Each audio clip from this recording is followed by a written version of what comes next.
ਗੁਰੂ ਤੇਗ ਬਹਾਦਰ ਸਾਹਿਬ ਸਭ ਤੋਂ ਛੋਟੇ ਸਨ। ਗੁਰੂ ਹਰਗੋਬਿੰਦ ਸਾਹਿਬ ਜੀ ਸੱਚੇ ਪਾਤਸ਼ਾਹ ਜੀ ਦੇ 5 ਸਪੁੱਤਰ ਤੇ 1 ਸਪੁੱਤਰੀ ਹੈ। ਸਭ ਤੋਂ ਵੱਡੇ ਬਾਬਾ ਗੁਰਦਿੱਤਾ ਜੀ, ਫਿਰ ਬਾਬਾ ਸੂਰਜਮਲ ਜੀ, ਬਾਬਾ ਅਣੀ ਰਾਏ ਜੀ,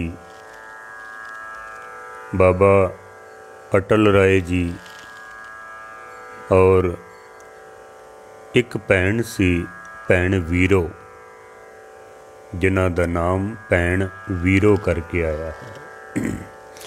सब तो छोटे सन गुरु तेग बहादुर साहब, सब तो छोटे।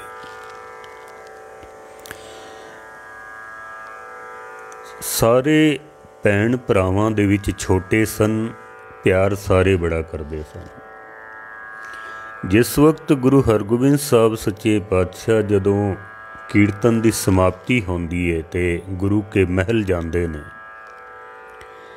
महाराज ने जाके इस बच्चे नूं हथ जोड़ के नमस्कार किया है, सत्कार किया बड़ा। भाई बिधि चंद ने पूछ लिया भी सच्चे पातशाह जी, तुसी हाथ जोड़े ने, इस बच्चे नूं नमस्कार किया है, पहले भी बच्चों के जन्म होए ने, पहला तो ऐसा कदी नहीं किया है। गुरु हरगोबिंद साहब जी कहन लगे कि ये जिहड़ा बालक संसार विच आया ना, इहदे विच परमात्मा ने अड़ खलाउण दी शक्ति भर के भेजा है। जुल्म के खिलाफ अड़ के खड़ा हो जाएगा। एक अनोखी ताकत, एक अनोखी शक्ति इस विच पा के परमात्मा ने भेजा वे। ये बालक ऐसा बालक है, अजर जरन उर तीर तुरंदर, अजर नूं जरन वाला ये ऐसा बच्चा है। ये कोई मामूली बालक नहीं है। असी इस करके इसका सत्कार किया है कि ये हिंदुस्तान दे विचों मुगलों की जड़ पुट्टेगा। बचपन दे विच ही, जन्म ते ही सतगुरां दे मुखार बिंद तो ये शब्द निकले सन। गुरु हरगोबिंद साहब सच्चे पातशाह जी जैसा जिन्हां दे पिता होण, माता नानकी जी जिन्हां दी माता होवे, तो फिर गुरु रामदास महाराज दीयां पंक्तियां चेते आ जांदियां। महाराज कहंदे ने कि धन धन पिता, धन धन कुल, धन धन सो जननी जिन गुरु जनिया माए। धन है वो पिता गुरु हरगोबिंद साहब सच्चे पातशाह जी, मीरी पीरी दे मालक, जिन्हां ने 2 तलवारां पहनियां ने, 2 किरपानां धारण कीतियां, अकाल तख्त साहब दी जिन्हां ने सिरजना कीती है, दुश्मनां दे जिन्हां ने छक्के छड़ाए हन, जंगां लड़ियां ने धर्म दी खातर। सतगुरां दा अपना जीवन बड़ा उच्चा ते सुच्चा सी। रात नूं उठ जाना, समाधि लीन होना, फिर कीर्तन सरवण करना, संगतां नूं उपदेश देना, शस्त्र विद्या सिखाउणी, शास्त्र विद्या सिखाउणी। बड़ा उच्चा सुच्चा जीवन सी सतगुरां दा। सतगुरां दी कद काठ ही बड़ी लंबी सी, चौड़ा सीना, लंबियां बाहां। माता नानकी जी भी, क्योंकि धन धन पिता, धन धन कुल, धन धन सो जननी जिन गुरु जनिया माए। माता भी धन है, माता नानकी जी जिन्हां दा नाम है। एक बेबे नानकी जी होए ने, ये माता नानकी जी ने, गुरु हरगोबिंद साहब जी दे महल ने। माता नानकी जी भी हर वक्त अपने पति दे हुक्म दे विच, गुरु पति दे हुक्म दे विच चलण वाले, ते हुक्म मन्ने होवे प्रवान तां कसमे का महल पाए सी। ਆਪਣੇ ਪਤੀ ਦਾ ਹੁਕਮ ਮੰਨਦੇ ਹਨ, ਧਰਮਾਤਮਾ ਰੂਪ ਹਨ। ਧਰਮ ਜਿਨ੍ਹਾਂ ਦੇ ਅੰਦਰ ਰਗ ਰਗ ਦੇ ਵਿੱਚ ਭਰਿਆ ਹੋਇਆ ਹੈ। ਫਿਰ ਬਹੁਤ ਹੀ ਸੁੰਦਰ ਤੇ ਸੁਸ਼ੀਲ ਸ਼ਾਂਤ ਸੁਭਾਅ ਦੇ, ਚਿਹਰੇ ਦੇ ਉੱਤੇ ਨੂਰ, ਬਹੁਤ ਹੀ ਸੁਸ਼ੀਲ ਮਿੱਠ ਬੋਲੜੇ, ਕਦੀ ਵੀ ਜ਼ੁਬਾਨ ਤੋਂ ਕੋਈ ਕ੍ਰੋਧ ਵਾਲਾ ਬਚਨ ਨਹੀਂ ਨਿਕਲਿਆ ਹੈ। ਹਰ ਵਕਤ ਜਿਵੇਂ ਪਰਮੇਸ਼ਰ ਦੇ ਨਾਲ ਜੁੜੇ ਹੋਏ, ਗੁਰੂ ਦੇ ਹੁਕਮ ਦੇ ਵਿੱਚ ਟੁਰਨ ਵਾਲੇ ਔਰ ਲੰਬੀ ਨਜ਼ਰ ਰੱਖਣ ਵਾਲੇ, ਦੂਰ ਦ੍ਰਿਸ਼ਟ, ਐਸੇ ਪ੍ਰਸੰਨ ਚਿੱਤ ਰਹਿਣ ਵਾਲੇ ਕਿ ਹਰ ਵਕਤ ਚਿਹਰੇ ਦੇ ਉੱਤੇ ਮੁਸਕਰਾਹਟ, ਜਿਸ ਦੇ ਉੱਤੇ ਦ੍ਰਿਸ਼ਟੀ ਪੈ ਜਾਂਦੀ ਸੀ ਨਾ, ਉਹਨੂੰ ਵੀ ਨਿਹਾਲ ਕਰ ਦਿੰਦੇ ਸਨ। ਭਾਵੇਂ ਕੋਈ ਕ੍ਰੋਧ ਵਿੱਚ ਸਾਹਮਣੇ ਆ ਜਾਏ, ਭਾਵੇਂ ਕੋਈ ਗਲਤ ਕੰਮ ਕਰਕੇ ਸਾਹਮਣੇ ਆ ਜਾਏ, ਮਾਤਾ ਨਾਨਕੀ ਜੀ ਦੀ ਦ੍ਰਿਸ਼ਟੀ ਪੈ ਜਾਏ, ਅਗਲਾ ਨਿਹਾਲ ਹੋ ਜਾਇਆ ਕਰਦਾ ਸੀ। ਐਸੀ ਪੁੱਤਰ ਨੂੰ ਪਿਆਰ ਕਰਨ ਵਾਲੀ ਮਾਤਾ ਨਾਨਕੀ ਜੀ, ਕੋਮਲ ਹਿਰਦਾ ਰੱਖਣ ਵਾਲੇ ਮਾਤਾ ਨਾਨਕੀ ਜੀ,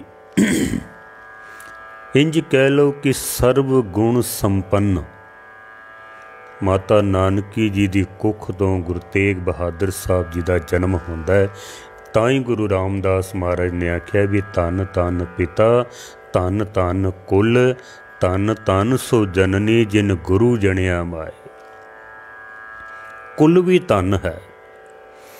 ਗੁਰੂ ਹਰਗੋਬਿੰਦ ਸਾਹਿਬ ਜੀ ਦੇ ਪਿਤਾ ਨੇ ਗੁਰੂ ਅਰਜਨ ਦੇਵ ਜੀ ਮਹਾਰਾਜ, ਗੁਰੂ ਅਰਜਨ ਦੇਵ ਜੀ ਮਹਾਰਾਜ ਦੇ ਪਿਤਾ ਨੇ ਗੁਰੂ ਰਾਮਦਾਸ ਜੀ ਮਹਾਰਾਜ। ਕੁਲ ਵੀ ਬੜੀ ਉੱਚੀ ਹੈ। ਧੰਨ ਧੰਨ ਸੋ ਧੰਨ ਧੰਨ ਗੁਰੂ ਜਿਨ ਨਾਮ ਅਰਾਧਿਆ, ਆਪ ਤਰਿਆ ਜਿਨੀ ਡਿੱਠਾ ਤਿਨਾ ਲਏ ਛਡਾਏ। ਔਰ ਧੰਨ ਹੈ ਉਹ ਗੁਰੂ ਸ੍ਰੀ ਗੁਰੂ ਤੇਗ ਬਹਾਦਰ ਸਾਹਿਬ ਮਹਾਰਾਜ, ਜਿਨ੍ਹਾਂ ਨੇ ਆਪ ਪਰਮੇਸ਼ਰ ਦੇ ਨਾਮ ਦੀ ਆਰਾਧਨਾ ਕੀਤੀ। ਫਿਰ ਜਿਨੀ ਡਿੱਠਾ ਤਿਨਾ ਲਏ ਛਡਾਏ। ਜਿਹੜਾ ਵੀ ਸਤਿਗੁਰਾਂ ਦੀ ਨਜ਼ਰ ਵਿੱਚ, ਦ੍ਰਿਸ਼ਟੀ ਦੇ ਵਿੱਚ ਆ ਗਿਆ ਨਾ, ਮਹਾਰਾਜ ਨੇ ਉਸ ਨੂੰ ਜੀਵਨ ਬੰਧਨਾਂ ਤੋਂ ਮੁਕਤ ਕਰ ਦਿੱਤਾ ਹੈ, ਸੰਸਾਰ ਦੇ ਬੰਧਨਾਂ ਤੋਂ ਉਸ ਨੂੰ ਮੁਕਤ ਕਰ ਦਿੱਤਾ ਹੈ। ਤੋ ਗੁਰੂ ਤੇਗ ਬਹਾਦਰ ਸਾਹਿਬ ਮਹਾਰਾਜ ਸੱਚੇ ਪਾਤਸ਼ਾਹ ਜੀ ਦਾ ਪ੍ਰਕਾਸ਼ ਹੁੰਦਾ ਹੈ। ਬੜੀਆਂ ਖੁਸ਼ੀਆਂ ਮਨਾਈਆਂ ਗਈਆਂ, ਲੋੜਵੰਦਾਂ ਨੂੰ, ਗਰੀਬਾਂ ਨੂੰ ਜੋ ਮੰਗਿਆ ਜਿਸ ਨੇ, ਉਹਦੀ ਝੋਲੀ ਭਰ ਕੇ ਅੱਜ ਭੇਜਿਆ ਗਿਆ ਹੈ। ਬੜੀਆਂ ਖੁਸ਼ੀਆਂ ਮਨਾਈਆਂ ਗਈਆਂ,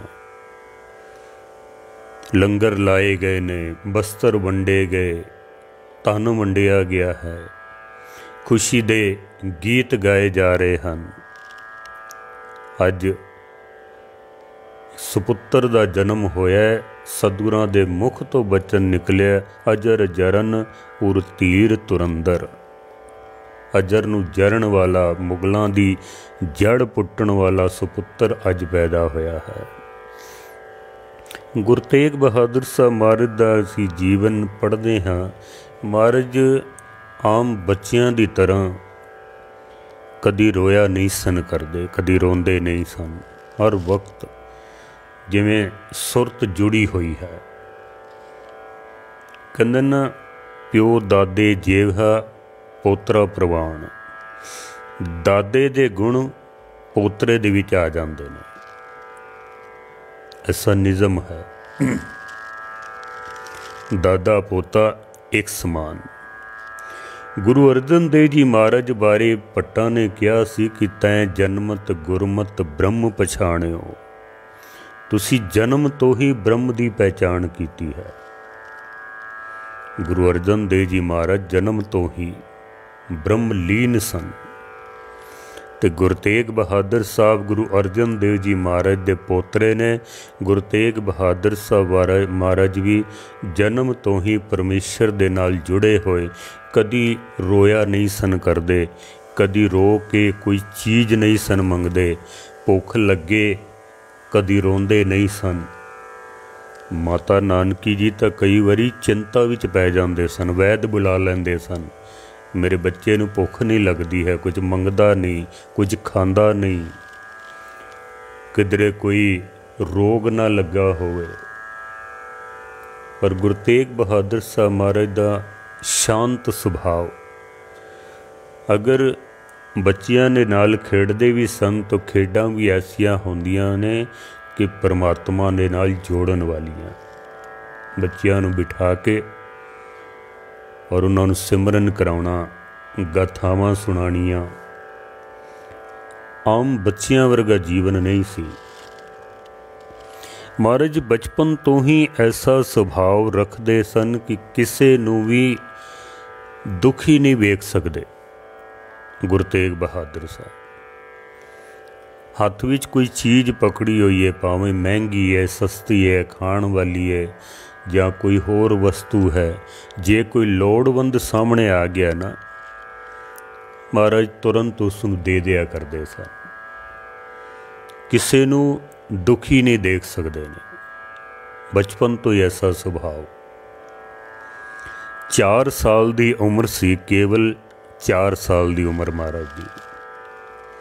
बाबा गुरदित्ता जी का घर दे विच विआह है, बड़ियां रौनकां लगियां होईयां। माता नानकी जी ने बड़ी रीझ दे नाल गुरु तेग बहादुर साहब नूं तैयार कीता। हत्थ विच कंगन पाए, बड़ा सोहना कढ़ाई वाला चोला पाया, सोहनी दस्तार सजाई, सोहणियां जुत्तियां पैरां दे विच पाईयां ने। बरात की तैयारी होंदी पई है, घर विच हर पासे खुशियां ही खुशियां। गुरु तेग बहादुर साहब महाराज जदों बाहर आए ने, समा भी ठंड का, महाराज देखते ने एक गरीब बच्चा ना ठंड दे विच कंबदा पिया ते वेखदा पिया वे रौनकां नूं। जिवें विआह शादी होवे ना, बच्चे इकट्ठे हो जांदे ना गरीबां दे, देखदे ने विचारे। इस तरह एक बच्चा गली दे विच आया ते सामने खलोता होया। तन दे उत्ते कोई कपड़े नहीं हैं उसदे, ठंड भी बड़ी है। सतगुरां कोलों बर्दाश्त नहीं होया कि ये ठंड दे विच बच्चा खलोता होया। महाराज ने अपना चोला उतार के उस बच्चे नूं दे दिता, अपने कंगन उतार के उस बच्चे नूं दे दिता, अपनियां सोहणियां कढ़ाई वालियां जुत्तियां उतार के उस बच्चे नूं दे दित्तियां ने। और महाराज इसे तरीके नाल जद वापस घर दे विच आए ने तो माता नानकी जी देखदे ने भी हुणे तां तैयार करके भेजिया वे, ते हुण ये बस्तर कित्थे गए। पुछ लिया लाल जी बस्तर कित्थे ने। गुरु तेग बहादुर साहब महाराज छोटी जी उम्र 4 साल की, महाराज बड़े मिठे बचनां दे विच, माँ गरीब बच्चा ठंड दे विच कंबदा पिया, मेरे कोलों बर्दाश्त नहीं होया, मैं चोला उतार के उन्होंने दे आया वां, अपना चोला उसनूं दे आया वां। देखो एक कहावत कही जाती है कि पूत के लक्षण पालने में दिख जाते हैं। बच्चे दे लक्षण जिहड़े ने वो पालने दे विच छोटी उम्र विच ही पता लग जाता है कि ये वड्डा हो के किस तरह का व्यवहार करेगा। सियाणे अंदाजे ला लैंदे ने। गुरु तेग बहादुर साहब महाराज जिन्हां ने 4 साल की उम्र विच चोला उतार के एक गरीब बच्चे नूं भेंट कर दिता है, महाराज ने बचपन दे विच ही ये दर्शा दिता सी कि जद लोड़ पवेगी तो मैं अपना शरीर रूपी चोला उतार के इस देश की लहंदी हुई नगन होंदी हुई पत नूं भी मैं टक देना है। ये बचपन तो, क्योंकि अवतारां दा आउणा संसार दे विच कोई एवें नहीं होंदा है। ये तां जन्म मरण दोहों में नाही, जन परोपकारी आए। इति परोपकार करन वास्ते संसार ते आउंदे हन। जी दान दे भगती लायन, हरस्यों लैन मिलाए, आप मुकत मुकत करे संसार। आप भी मुकत होंदे ते दुनिया नूं भी मुकत करना है। माँ मैनू तो हुणे होर मिल जाना चोला, पर उस गरीब बच्चे कोल तो नहीं ना है। माता नानकी जी ने एकदम सीने नाल ला लिया है। फिर तो वापस दूसरा चोला पहना के फिर तैयार किया है। गुरु तेग बहादुर साहब महाराज का बचपन इस तरह बीतदा है। सतगुर थोड़े जद वड्डे हो जाते ने, भाई साहब भाई गुरदास जी की जिम्मेदारी लाउंदे ने। गुरु हरगोबिंद साहब इस बच्चे नूं गुरमुखी पढ़ाओ, गुरबाणी दी इसनूं विद्या दिओ।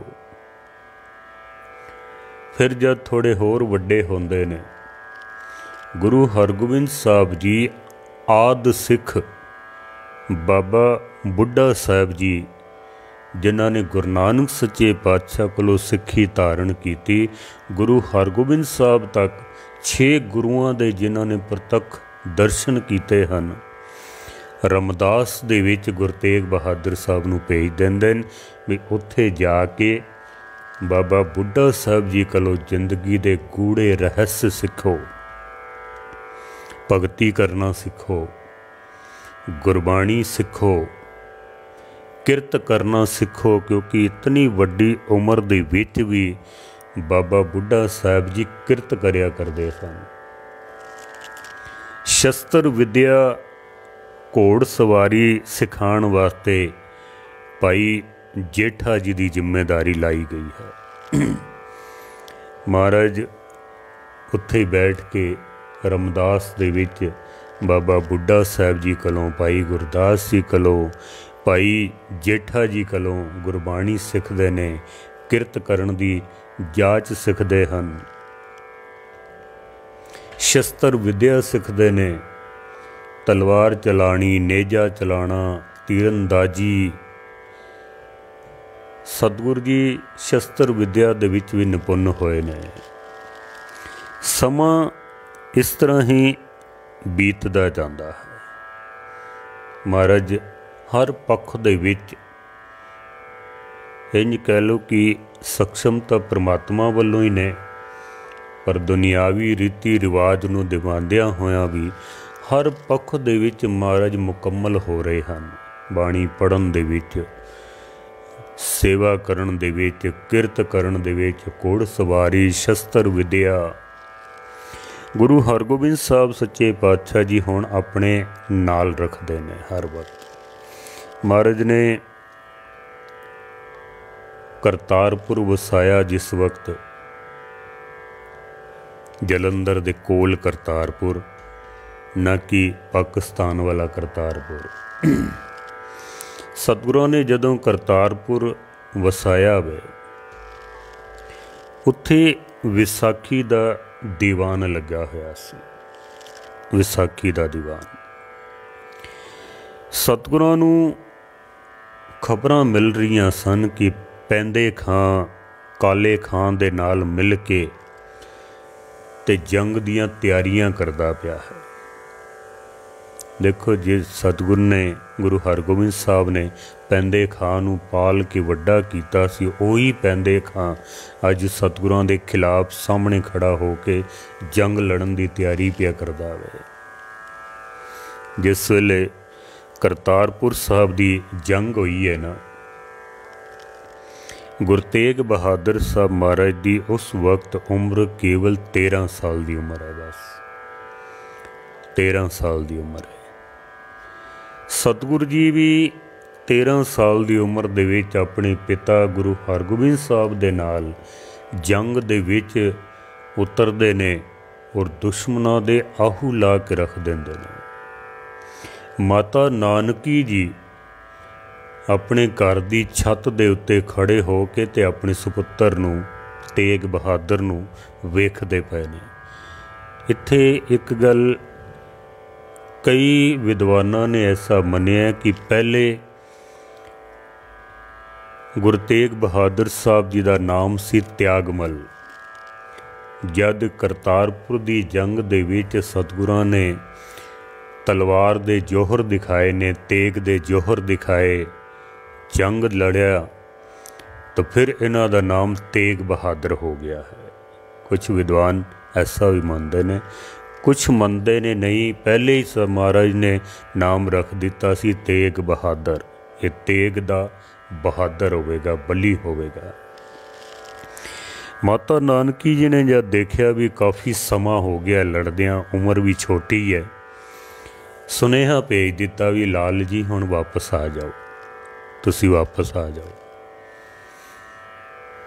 गुरु तेग बहादुर साहब महाराज जवाब देंदे ने कि जंग नूं विचे ही छोड़ के मैं वापस नहीं आ सकता हाँ। जिथों तक जंग चलदी पई है मेरे कदम अगे वधने हन, पिछे नहीं आने हैं, अगे ही वधने ने।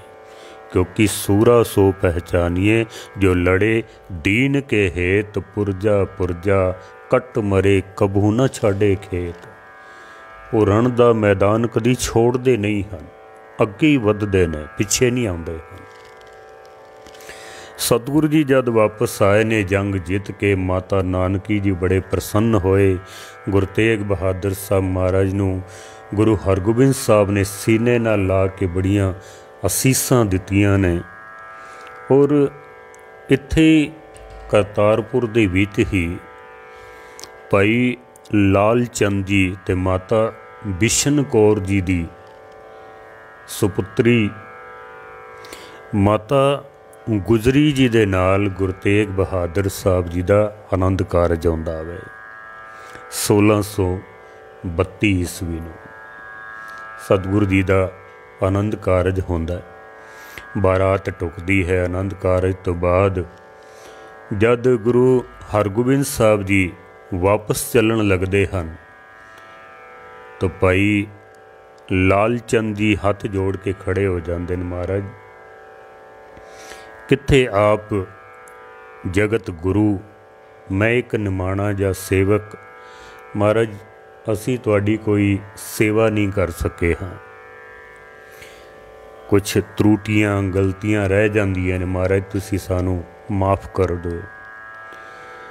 गुरु हरगोबिंद साहब सच्चे पातशाह ने जो उत्थे जवाब दिता है ना भाई लाल चंद जी नूं, महाराज कहंदे ने जिन तनुजा अर्पण कीनंग तिन पाछे क्या रख लीनंग। लाल चंद जी जिसने अपनी सुपुत्री दे दी है, जिन्हें अपनी धी दे दी है, उन्हें फिर पिछे रख की लिया वे। जिन्हें अपने कलेजे का टुकड़ा ही सानू दे दिता वे, जिन्हों पाल पोस के वड्डा कीता वे, वो अपने जिगर का टुकड़ा जिसने दे दिता है, उन्हें बाकी पिछे रख की लिया है। जिहड़े अज दहेज का लालच करते ना, उन्हां दे मूँह दे उत्ते एक बहुत वड्डी चपेड़ है कि जिन्हें अपनी धी दे दी है, उन्हें बाकी पिछे रख की लिया वे। फिर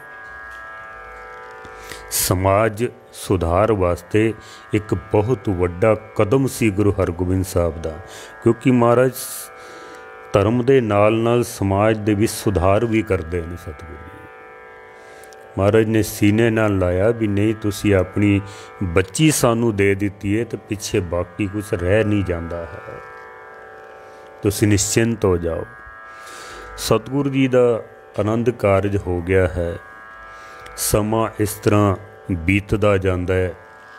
गुरु हरगोबिंद साहब सच्चे पातशाह ने जदों अपना समा नेड़े जान के अपने पोतरे बाबा गुरदित्ता जी दे सुपुत्र छोटे सुपुत्र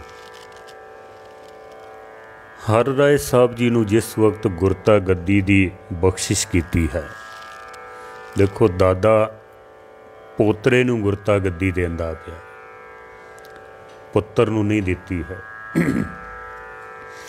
गुरु हर राय साहब जी नूं जिस वक्त गुरता गद्दी दी प्राप्ति हुई, बाबा गुरदित्ता जी दे जिहड़े वड्डे सुपुत्र सन धीरमल,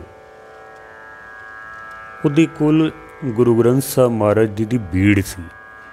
वो सोचदा सी शायद मेरे कोल गुरु ग्रंथ साहब जी दी भीड़ है ते गुरता गद्दी मैनू प्राप्त होवेगी, मैं गुरु बन जावांगा, पर ऐसा होया नहीं है। इत्थे तां तखत बहे तख्ते के लायक, जो तखत दे लायक है उही इस तखत दे उत्ते बह सकदा है।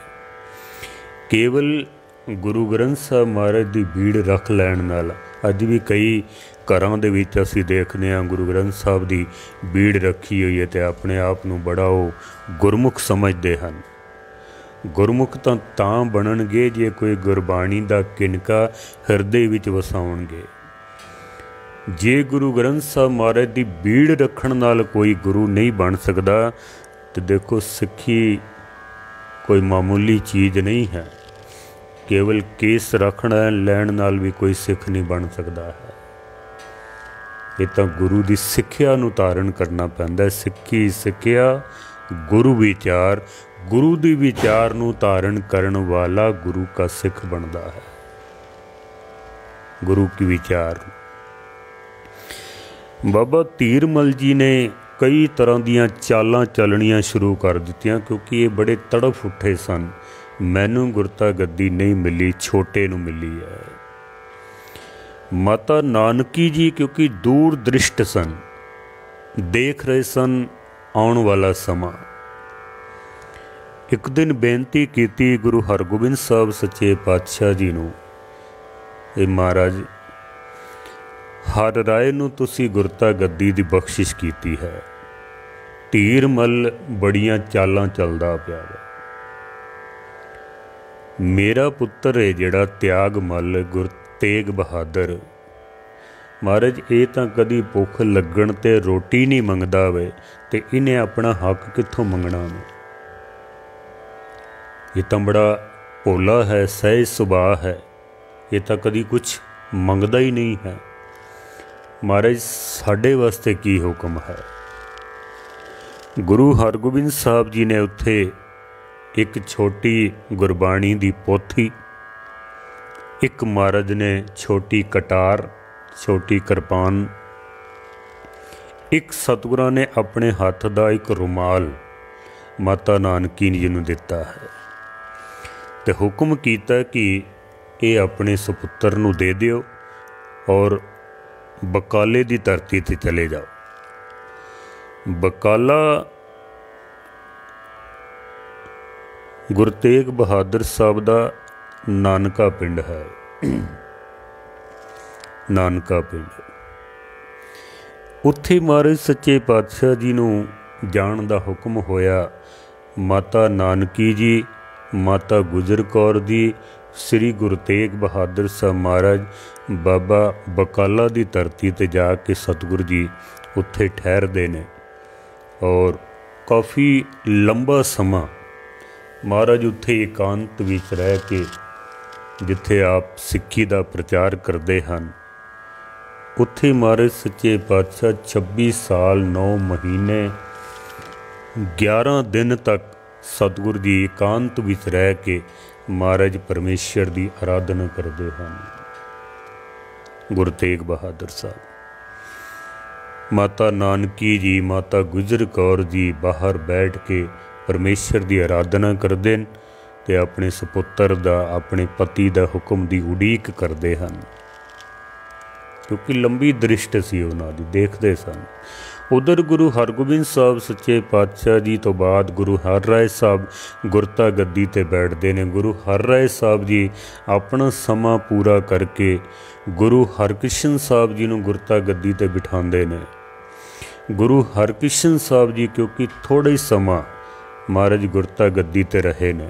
ਆਪ ਦਿੱਲੀ ਦੇ ਵਿੱਚ ਜਦੋਂ ਅੰਤਿਮ ਸਮਾਂ ਆਪ ਜੀ ਦਾ ਆਇਆ ਵੇ ਤਾਂ ਗੁਰੂ ਹਰਕ੍ਰਿਸ਼ਨ ਸਾਹਿਬ ਜੀ ਦੇ ਮੁਖਾਰ ਬਿੰਦ ਤੋਂ ਸ਼ਬਦ ਨਿਕਲੇ ਨੇ, ਬਾਬਾ ਬਸੇ ਗ੍ਰਾਮ ਬਕਾਲੇ, ਬਨ ਗੁਰ ਸੰਗਤ ਸਕਲ ਸੰਭਾਲੇ। ਹੁਣ ਅਗਲਾ ਜਿਹੜਾ ਆਉਣ ਵਾਲਾ ਹੈ, ਬਾਬਾ ਕਹਿੰਦੇ ਨੇ ਦਾਦੇ ਨੂੰ।